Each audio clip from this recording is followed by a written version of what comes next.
നമസ്കാരം.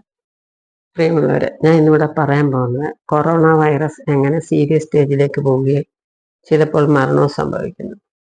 വൈറസിന് ചികിത്സയില്ല, എന്നാൽ അതുമായി ബന്ധപ്പെട്ട് വരുന്ന മറ്റു രോഗങ്ങൾക്ക് ചികിത്സയുണ്ട്. അതായത് നമ്മുടെ ശരീരത്തിൽ ഒരു വൈറസ് കടന്നാൽ നമുക്ക് പനിയും ക്ഷീണവും ഉണ്ടാവുകയും ശരീരത്തിന്റെ റെസിസ്റ്റന്റ് പവർ നഷ്ടപ്പെടുകയും അന്തരീക്ഷത്തിൽ നിന്ന് രോഗാണുക്കൾ ശരീരത്തിനുള്ളിൽ കടക്കുകയും ചെയ്യുന്നു. കൂടാതെ നമ്മുടെ ശരീരത്തിനുള്ളിൽ തന്നെയുള്ള ക്രോണിക് ഡിസീസ്, അതായത് ആസ്മ, കിഡ്നി ഡിസീസ്, ക്യാൻസർ പോലെയുള്ള പഴയ രോഗങ്ങൾ നമ്മുടെ ശരീരത്തിന്റെ ക്ഷീണാവസ്ഥയിൽ അതിൻ്റെ സെല്ല് ശരീരത്തിന്റെ മറ്റു ഭാഗത്തേക്ക് സ്പ്രെഡ് ചെയ്യുകയും രോഗം മൂർച്ഛിക്കുകയും ചെയ്യുന്നു.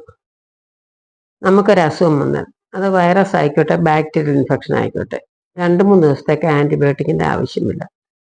കാരണം നമ്മുടെ ശരീരത്തിന്റെ റെസിസ്റ്റന്റ് പവർ തന്നെ അസുഖം മാറ്റാം.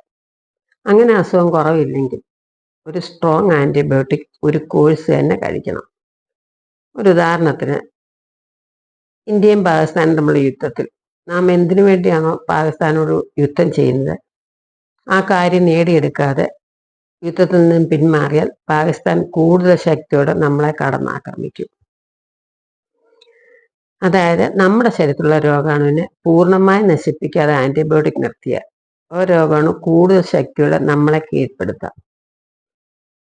സാധാരണയായി ഡോക്ടേഴ്സ് ആൻറ്റിബയോട്ടിക്കിനോടൊപ്പം 5-6 ടൈപ്പിലുള്ള സപ്പോർട്ടീവ് മെഡിസിൻ നൽകുകയും പേഷ്യൻ്റ് ആദ്യത്തെ ദിവസം തന്നെ കൈനിറച്ച് ഗുളിക 3 നേരം കഴിക്കുമ്പോൾ വയറിന് അസ്വസ്ഥ ഉണ്ടാവുകയും 2-ാമത്തെ ദിവസം മുതൽ പേഷ്യൻ്റ് തന്നെ അതിലെ ചില ഗുളിക ഒഴിവാക്കി ചിലത് കഴിക്കുന്നു.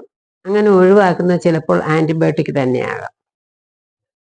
അങ്ങനെ 2-3 ദിവസം അസുഖം കുറവില്ലെങ്കിൽ പേഷ്യൻ്റ് വേറെ ഹോസ്പിറ്റലിലോ ഡോക്ടറെ അന്വേഷിച്ച് പോവുകയും ഒരാഴ്ചക്കുള്ളിൽ അസുഖം കുറയാതെ വരുമ്പോൾ പരിശോധനയുടെ നീണ്ട ഒരു ലിസ്റ്റുമായി പേഷ്യൻ്റ് ആഴ്ചയും മാസങ്ങളും നീക്കുകയും അങ്ങനെ അസുഖം അക്യൂട്ട് സ്റ്റേജിൽ നിന്ന് ക്രോണിക് സ്റ്റേജിലാവുകയും ചെയ്യുന്നു.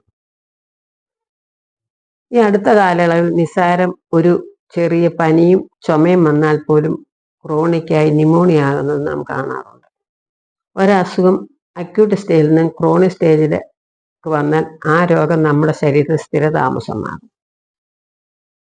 നമ്മളിൽ ഒട്ടുമിക്ക പേരും ഏതെങ്കിലും തരത്തിലുള്ള ക്രോണിക് ഡിസീസിന് അടിമകളാണ്. ഇത് മാക്സിമം മറ്റുള്ളവരിലേക്ക് ഷെയർ ചെയ്യുക. നന്ദി, നമസ്കാരം.